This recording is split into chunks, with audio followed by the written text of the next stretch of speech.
बताया ना कि पहले जो मनरेगा थी उसमें 100% पैसा जो होता था केंद्र सरकार देती पैसा। नई योजना जो आई है उसमें 60-40 है या पहाड़ी राज्य है 90 दिन है। तो ऐसा क्यों नहीं है कि मनरेगा आपने नाम चेंज कर लिया ठीक है, अच्छी बात है, नाम चेंज किया आपने, 100 से 125 का दिन का रोजगार दे दिया। जो फंड्स की बात थी, फंड्स तो एज इट इज रखने चाहिए थे कि राज्यों के ऊपर क्यों बोझ डाल दिया? कि अकाउंटेबिलिटी नहीं थी राज्यों की। जब अपना पैसा लगाता है ना इंसान तो फिर अकाउंटेबिलिटी भी रखता है।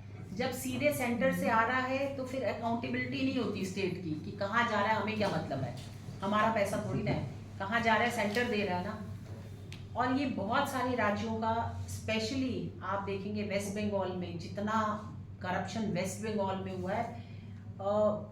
ये एक क्वेश्चन आया था, मैं आपको बताऊंगी, एक रूरल एम्प्लॉयमेंट में क्वेश्चन लगाया था the minister of state in the ministry of rural development ने 2013 का एक क्वेश्चन लगाया था कि कौन से स्टेट में कितनी गड़बड़ी है।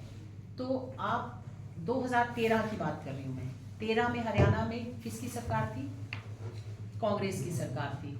हरियाणा में जो कंप्लेंट्स आई थी मनरेगा के ऊपर 2574 कंप्लेंट्स आई थी। जीरो पे काम हुआ, जीरो पे काम हुआ। ये मेरे पास ये है सारी कंप्लेंट्स। वैसे ही वेस्ट बंगाल में 14,773 कंप्लेंट्स आई थी वेस्ट बंगाल में, जीरो पर काम। तीन ऐसी स्टेट थी, कर्नाटका में जीरो पर काम हुआ। तो इतनी बड़ी बड़ी कंप्लेंट्स, इतनी मतलब इतनी हजारों में कंप्लेंट्स आई थी और उन पे जीरो पे काम हुआ। ये मतलब पार्लियामेंट में क्वेश्चन के दौरान उसका जवाब की बात कर रही हूँ मैं। तो आप मतलब वेस्ट बंगाल में कितने करोड़ का मामला था वो मेरे पास डाटा है, आप बोलेंगे तो बाद में मैं आपको डाटा भी भेज दूंगी। लिस्ट में से विपक्ष कोई नाम है ना, कोई बीजेपी का राज्य का भी नाम आया किसने? सब में काम हुआ है, बाकियों में सब में मेरे पास, मैं आपको डाटा अलग से भी भेज दूंगी। सब में ये है कि इतनों पे काम हुआ, इतने पेंडिंग है।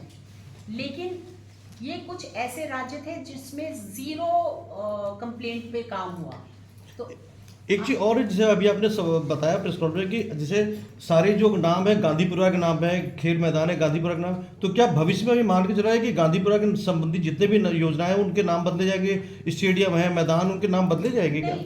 अभी तक तो नहीं बदले। 11 साल में कोई स्टेडियम, कोई इंस्टीट्यूट, आप किसी भी इंस्टीट्यूट को देख लो। मैं तो कर्नाटक में गई तो वहां पर हर चीज, हर जगह इन्हीं परिवारों का है। लेकिन हमने किसी का भी 11 साल में ऐसे इंस्टीट्यूट्स के नाम नहीं बदले।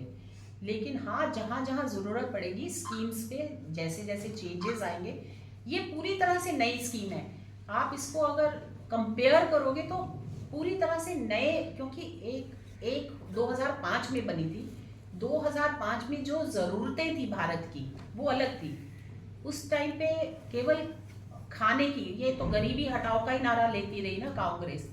आज हम विकसित भारत की नारा है हमारा। गरीबी तो हट ही रही है, करोड़ों लोग गरीबी रेखा से ऊपर चले गए हैं। अगर पिछले 11 साल में देखो तो कई करोड़ लोग गरीबी रेखा से ऊपर है। तो इसका मतलब काम करना सरकार बंद कर दे। आज हम विकास की बात कर रहे हैं। नहीं, 80 करोड़ तो आज भी जो 5 किलो राशन पे जिंदा है, आप भी आपका ही आंकड़ा है। नहीं, हम ही दे रहे हैं वो, ऐसा आप कह रहे हो गरीबी रेखा से बाहर निकले, 80 करोड़ तो आज भी 5 किलो हाँ, राशन भी मिल रहा है उनको। वो लेकिन हम काम नहीं ना करा रहे खाने के लिए, मतलब केवल भुखमरी हटाने के लिए काम नहीं करा रहे उनसे, वो तो सरकार दे रही है। हम काम चाहते हैं कि वो विकसित भारत को कंट्रीब्यूट करें, ना कि खाने के लिए काम करें। बात कीजिए कांग्रेस का इल्जाम है